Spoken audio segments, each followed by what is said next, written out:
Welcome back to the STEM series.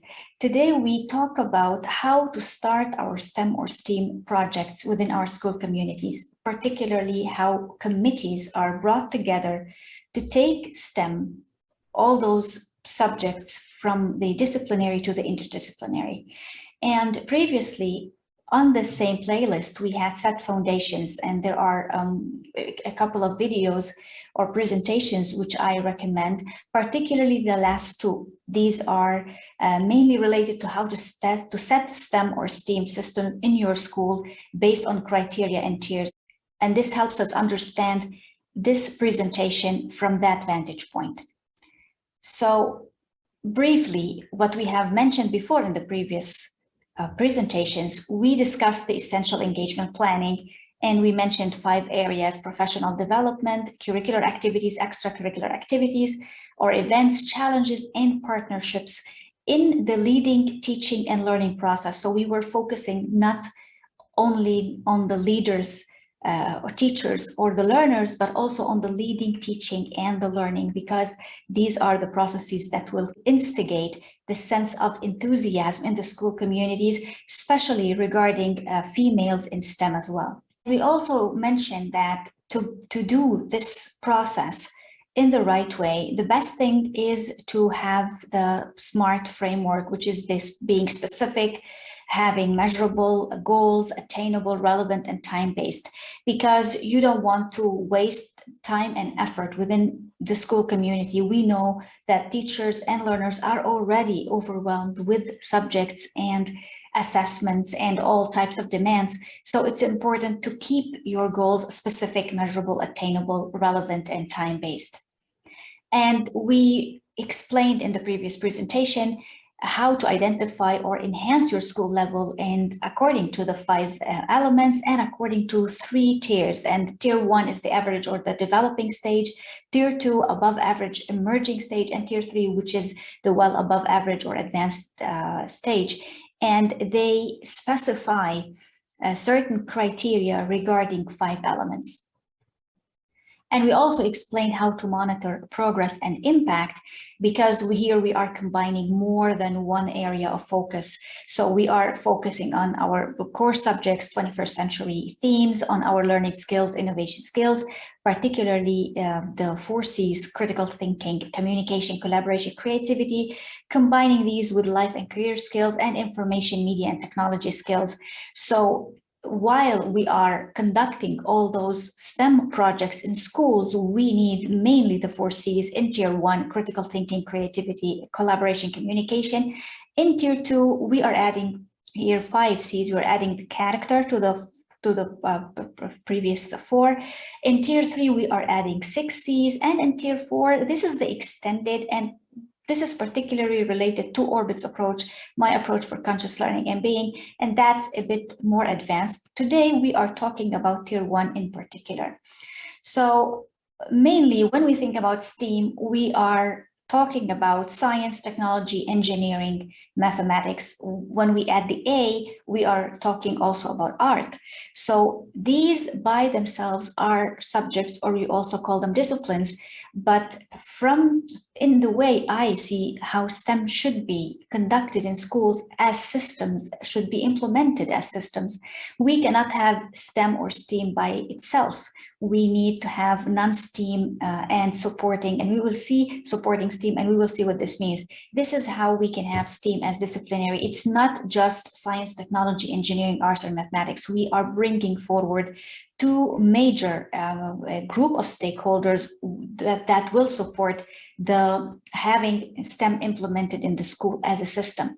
So we're moving from the disciplinary to the multidisciplinary, means we are bringing these together, to the interdisciplinary when these are when those groups are overlapping, and finally to the transdisciplinary, which is more like merging these 3 groups. And this is the most advanced one, and we will not talk about it in these first presentations, but mainly we will focus today on how to take STEM from the disciplinary to the interdisciplinary, which is what we will call from the D to the IDS, passing through multidisciplinary, which is the MTS. So when we really start to initiate STEM, we have to form our committees before we start doing our projects. So here, if we are considering it STEAM and non-STEAM and the supporting STEAM. And what we mean by that, if we consider, let's say, the disciplines. Now, why are we saying disciplines and we're not saying subjects? Now, subjects are the material that are being taught in the classroom and that we have been familiar with most of the time. But when we really consider the content within all its dimensions, we have to call it discipline instead, especially when we are using it for STEAM purposes. So disciplines are not subjects, although, like I said, they are most vastly used. But the word subject sets limitations on the sciences. We know that sciences are those we can say contingent types of knowledge that may extend to dimensions which we do not know. So we can never be certain of the limitations of these sciences. Disciplines are not only broad terms, but they are also interconnected. So we are not here separating science from technology, from engineering, from art and mathematics. We are bringing all these together. And here I state that I have been in the field of education for 21 years as a teacher and a director, 13 of which as an academic director, but I am not a specialist in sciences, mathematics, and technology.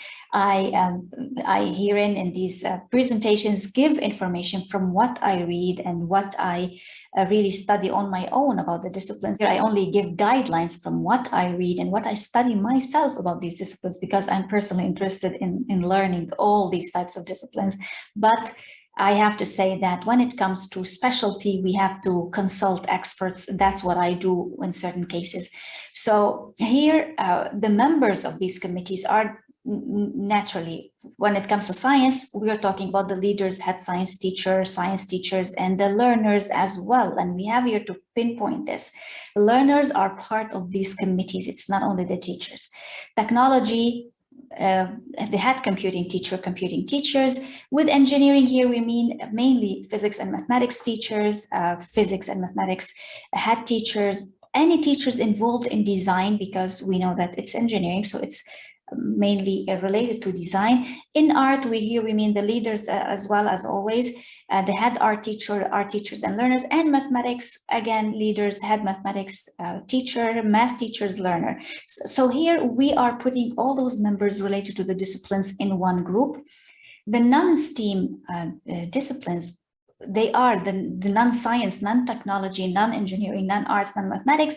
Obviously, these are the English language arts teachers, social sciences, sports, whatever other subjects there are in the school. And this will definitely include leaders, head teachers, and learners.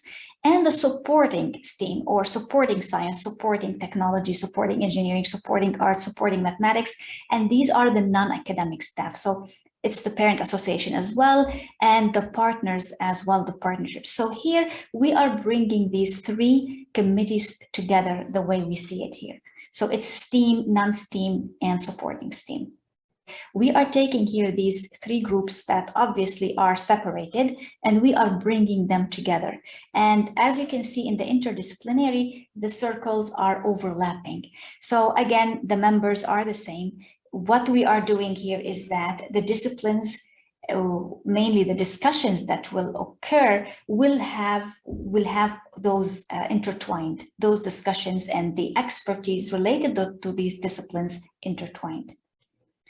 So bringing all these together in a simple figure here, we already know that this is the tier 1, and in this presentation we are talking tier 1 in relation to the 5 elements. So we are putting all these together in this form, in this figure: professional development, curricular activities, extracurricular activities, challenges, partnerships, local and global. And we have to keep in mind that this is tier 1.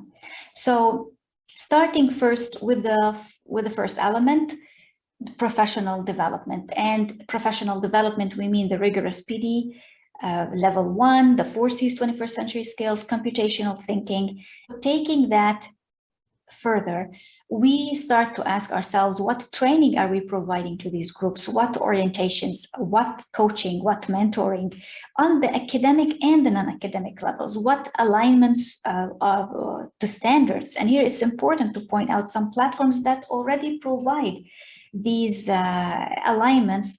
For example, with the international, with the ISTE, the International Society for Technology in Education, or the CSTA, the Computer Science Teachers Association. Next Generation Science as well provides standards that integrate science, engineering, and computational thinking. So we are bringing these detailed academics into our groups here. And of course, when it comes to these disciplines and the rigorous PD, I will be providing and adding more of the criteria in coming presentations. So here we are talking about integrating the science, technology, engineering, maths in these in all of these disciplines.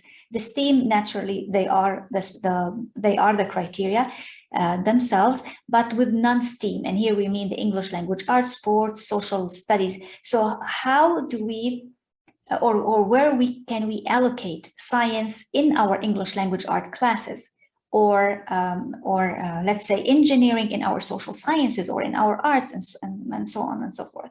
So how to integrate also science, technology, engineering, and mathematics in the non-academic areas. And here we mean training the non-academic staff, because if you want them to be involved, they have to be trained. So they are trained first to view science, technology, engineering, and maths in their areas of work.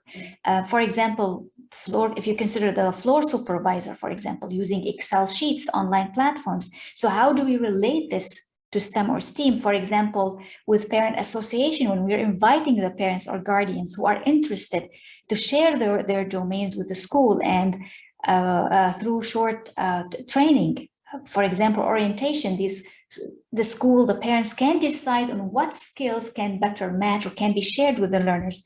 And obviously, we're talking about partnerships as well. So how are those partnerships involved here? And also, it also is training the staff how to contact and how to collaborate with the right partners for STEAM. So the professional development in this area has to be thorough and has to be well structured and well designed to match certain purposes. And unfortunately, most of the time it happens that workshops are conducted in a way that is not well organized. So teachers feel confused. They do not know how to match the skills they are learning to the areas they have to implement it in order to create the type of impact we want. Now, the 4 C's of the 21st century as well, here, we know them so by now. It has to be this, or the century skills have to be implemented in the professional development programs within the disciplines and within the discipline scope and among the teams. So how are those teams practicing critical thinking? How are those teams practicing creativity, collaboration, and communication? We're bringing all this to the table. So here we are talking about basic communication skills, about social and emotional competence in the professional development. It's a very integral part of the professional development. And with the computational thinking, naturally part of the PDE here, it is the computational thinking, but I'm giving it a separate label here because of its importance, because you cannot have STEM without computational thinking, without training your teams to better understand and better use computational thinking with whatever projects they're doing. So here we mean the basic computational thinking skills in many fields, and that does not mean only computational science, by the way. So one of the most important steps to take in the professional development is understand the 6 categories of computing, which are communication, how to transmit the information from point A to point B, from point B to point C, etc. About computation in general, about coordination, how the systems work together, and how you store data, which is called recollection, and evaluation and design. So these are the basic principles which at least a part of the staff can learn. And here in Tier 1, 20 or 25% of the faculty or staff can be trained. You don't have to train everybody and they'll do this. 20 to 25 is mainly the STEM or STEAM, at least as you have the science, the technology, engineering teachers, mathematics teachers as well. I usually send in my monthly newsletter the 21st Century O.R.B.I.T.S model series. It's a free newsletter and I've been sending it since September. So there are 4 sections and all those types of skills are included. You are welcome to subscribe and to share them with whoever is interested and whoever needs that. So we can put all these together, all the above skills within our PD as part of the PD, how we are using all those skills and all those discussions in interdisciplinary assignments. For example, you can do the design thinking project of choice as part of the DE of this first element. And as an example to that, actually, let's say we have a prompt here. Gardening in schools has been growing. If you decide to make a small garden in your school, find a methodology to put all that into action based on design thinking and computational thinking skills.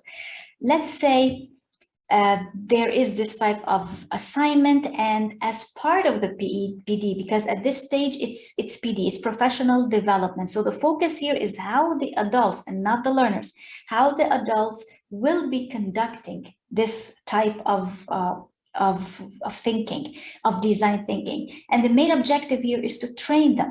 We're talking mainly about the adult stakeholders on how to assist learners in STEM or STEAM projects using design thinking and computational thinking skills. So they are coming together, working together on this prompt as part of the PD. So in this case here, when we're moving it from the disciplinary to the interdisciplinary, it means these groups, the STEAM, non-STEAM, and supporting STEAM, are brought together. As we can see, we have those overlapping circles to show them.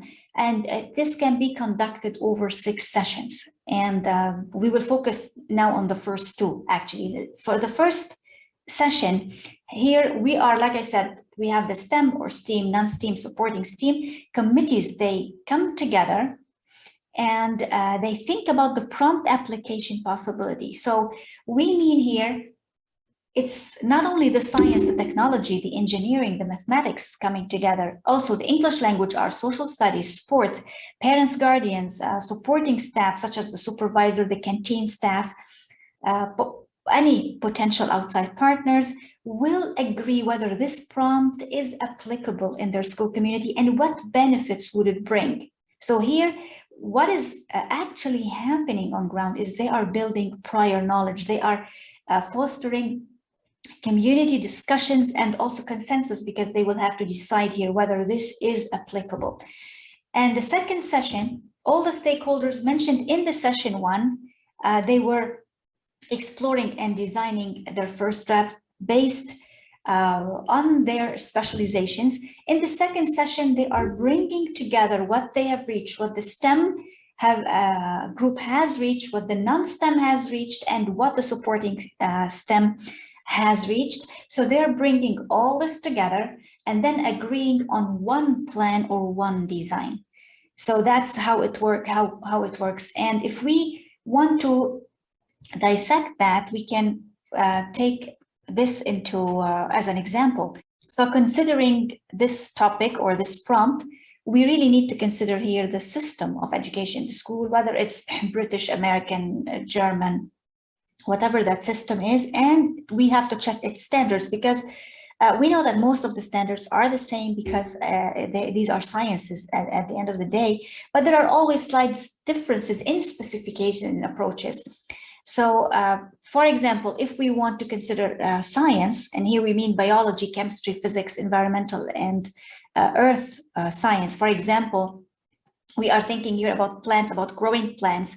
In life science, we are talking about plants, germination, soil, for example, that is made from rock. We are considering the basic needs of plants, water, life cycle, animals, insects. And here, if we want to think about harmful insects, environmental science, we're talking about biodiversity, we're talking about pollination, and so on.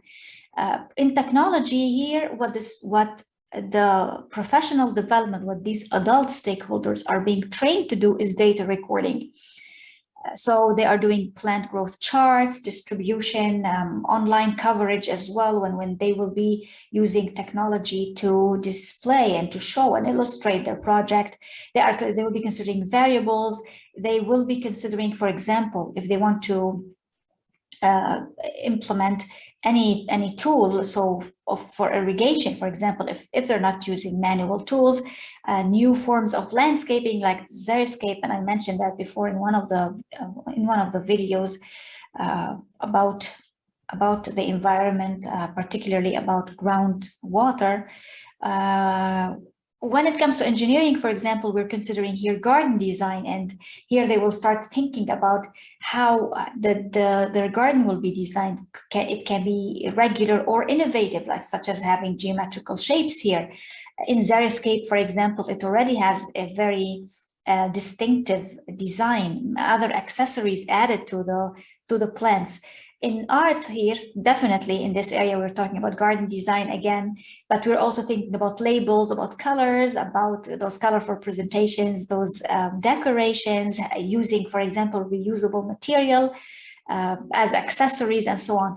Mathematics, we are thinking here about ratios, we are thinking about quantities, geometric landscape, data recording, all these are related to mathematics.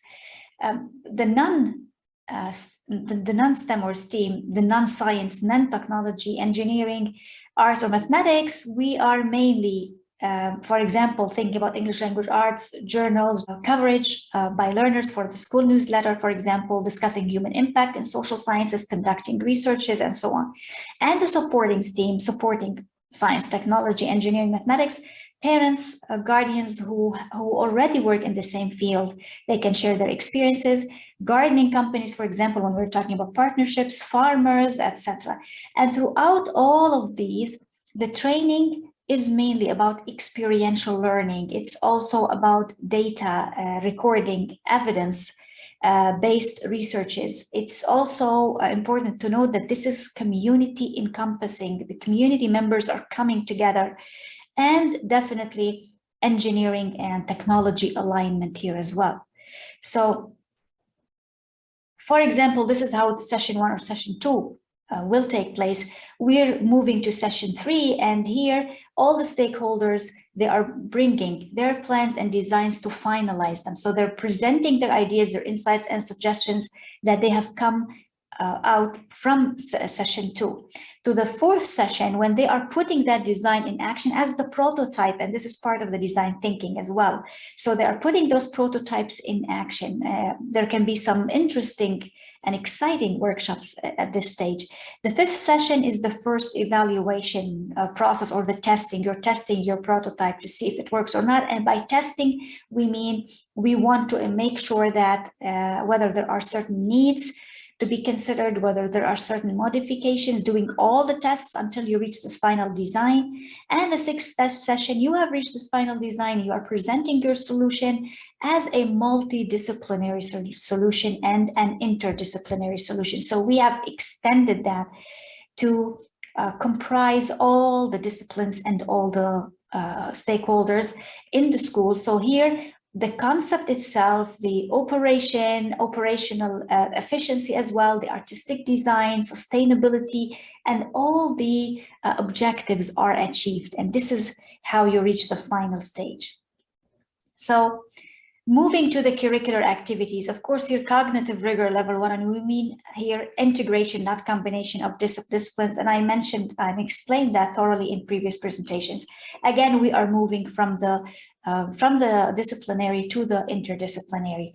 So in detail, when we are talking about the cognitive rigor, here we are moving to learners now. So we have done the professional development as a first element. The second element is having the learners themselves experiencing the same strategies and the same procedures, because here we want to reach some learning outcomes. So all the PD here learned, all the strategies, that curriculum is all put into action. These STEAM teachers, non-STEAM teachers, and non-academic as well, members, parents who volunteer to share their skill, and the partners, all this knowledge that have been reached is put into action with the learners. So now we see learners working.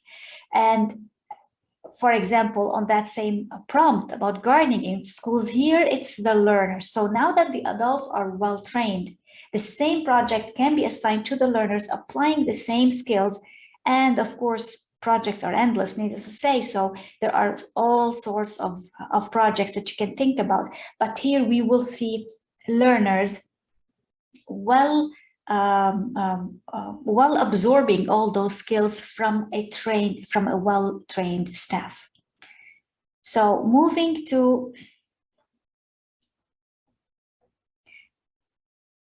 and again, the same planning here, but learners, or the same session, the same circulars. It's the first session, then the second, then the third, then the fourth, fifth, and sixth. But here it's the learners who are joining the groups with the adults, and the adults have become now facilitators. And here is the most exciting part, because now we talk about self-directed learning, and self-directed learning is always encouraged. And this is one of the most important types of learning, because this is when we can harness the skills and the distinctive skills of children. We move to the third element, which is the extracurricular activities. Again, we're not only incorporating cognitive skills, we're also incorporating social emotional skills, and we're moving from the disciplinary to the interdisciplinary. And again, it's the same process. So we have the learners here, and we particularly want to focus on the social emotional learning. And by that, we mean throughout their activities, extracurricular activities, such as theater, poetry, cooking, craft, whatever that is. Obviously, here you are incorporating social emotional skills here. And also the STEAM and the non-STEAM subjects are easily involved. They're all coming together. Parents who are involved in this area and this domain will bring about their ideas as well. And they will be part of the process and the project, and partners as well. So putting all these together in the interdisciplinary project, incorporating the 4 C's, and here in this third element, 4 C's are highlighted because they are major skills within the domain of the social emotional education. And of course, we always remember the computational thinking, so we're incorporating all these together. We're talking about the same prompt here. It is an extracurricular activity already, so it matches both, and more here, of course, can be added, such as if you want to think about designing paper or digital posters, promoting your project, arranging events about that, and so on. So it's all exciting activity for the children. Now moving to the 4th element, which is the challenges. And we explained that the challenges represent the resistance or the obstacles of setting the necessary or those indispensable foundations, especially at tier 1. We may think that it's this simple tier because we are still developing, but definitely at this beginning stage, there are lots of challenges, lots of difficulties as we move from the disciplinary to the interdisciplinary. And again, here we are thinking about these obstacles. For example, one of which it mainly relates to teachers who are not familiar with STEAM. So non-STEAM teachers, like the English language, or social science, they will say, why are we supposed to, or why are we expected to take part in these projects? We're not science teachers, we're not mathematics, engineering, technology teachers. Why do we have to be part of this? The second obstacle can be working on these projects separately within the discipline itself. So thinking that I have to be part of, or I have to integrate my skills with the other group will definitely not be welcome at the beginning. The third obstacle is mainly school budget. And this is something that most schools have been facing, because whenever they think about STEAM, they think about robotics and all these technology tools needed, which we already know that we need them, but we can start first with the simple STEM projects. So that should not be a big obstacle. So again, we're bringing all these together, incorporating the 4 C's as well, emphasizing STEAM culture in the school. Here, this is an example of one of the websites that can be used, especially for schools that have low budgets. For example, Science Buddies. This is a public charity designed by engineer and high-tech businessman. I think his name is Kenneth Hess. And it includes all those science projects. It has project guides, science careers, science project help, teachers, find science activities. All these are departments that teachers can find accessible. And of course, there are always some matters of concern, such as the data privacy and ad tracking.